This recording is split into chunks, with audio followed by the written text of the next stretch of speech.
Mark's Gospel, chapter 15, reading from the Message version.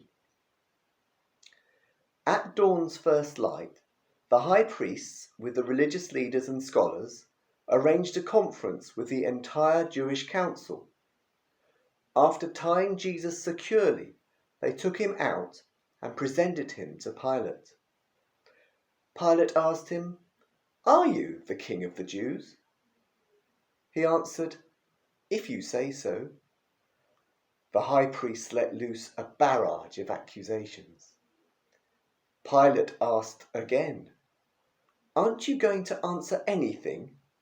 That's quite a list of accusations." Still he said nothing.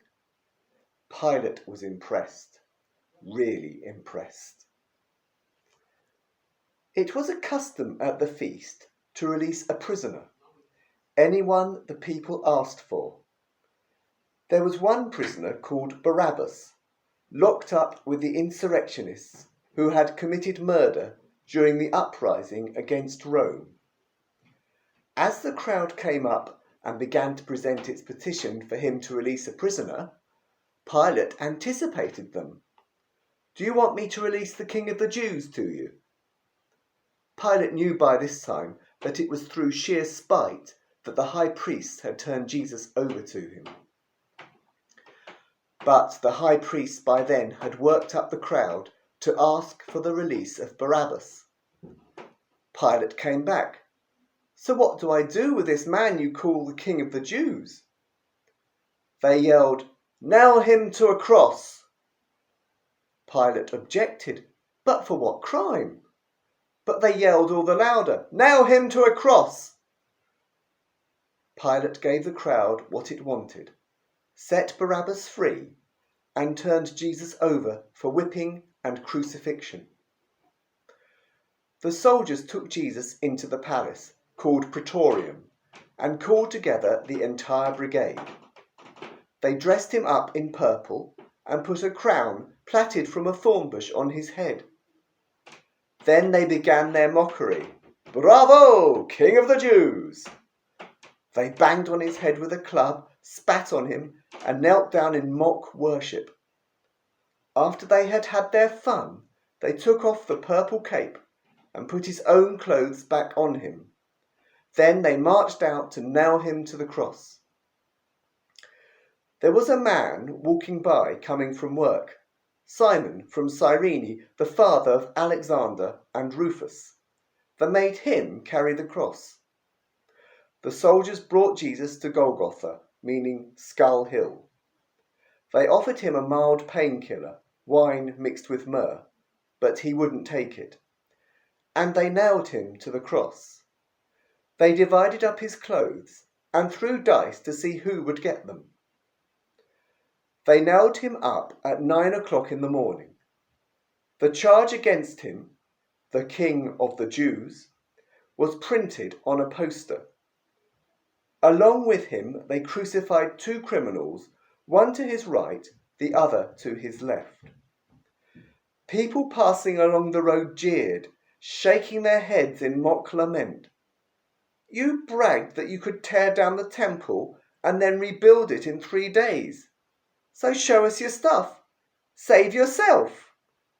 If you're really God's son, come down from that cross."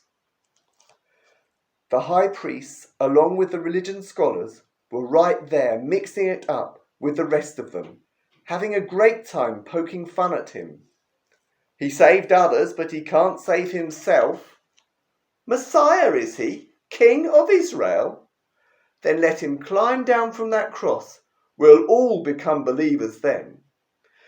Even the men crucified alongside him joined in the mockery. At noon, the sky became extremely dark. The darkness lasted 3 hours.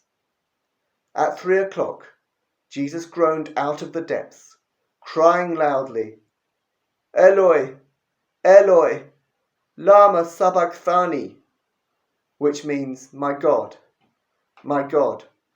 why have you abandoned me?" Some of the bystanders who heard him said, "Listen, he's calling for Elijah." someone ran off, soaked a sponge in sour wine, put it on a stick, and gave it to him to drink, saying, "Let's see if Elijah comes to take him down." But Jesus, with a loud cry, gave his last breath. At that moment, the temple curtain ripped right down the middle. When the Roman captain standing guard in front of him saw that he had quit breathing, he said, "This has to be the Son of God."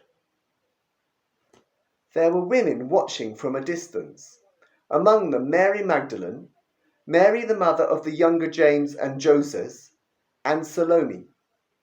When Jesus was in Galilee, these women followed and served him, and had come up with him to Jerusalem.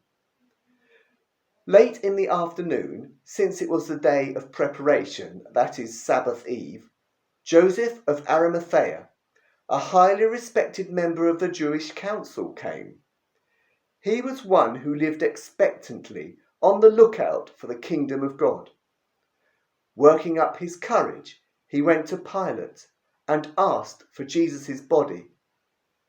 Pilate questioned whether he could be dead that soon and called for the captain to verify that he was really dead. Assured by the captain, he gave Joseph the corpse.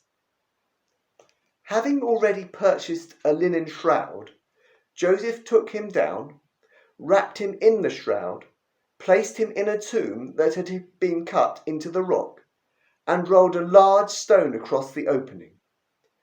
Mary Magdalene and Mary, mother of Joseph, watched the burial. This is the word of the Lord.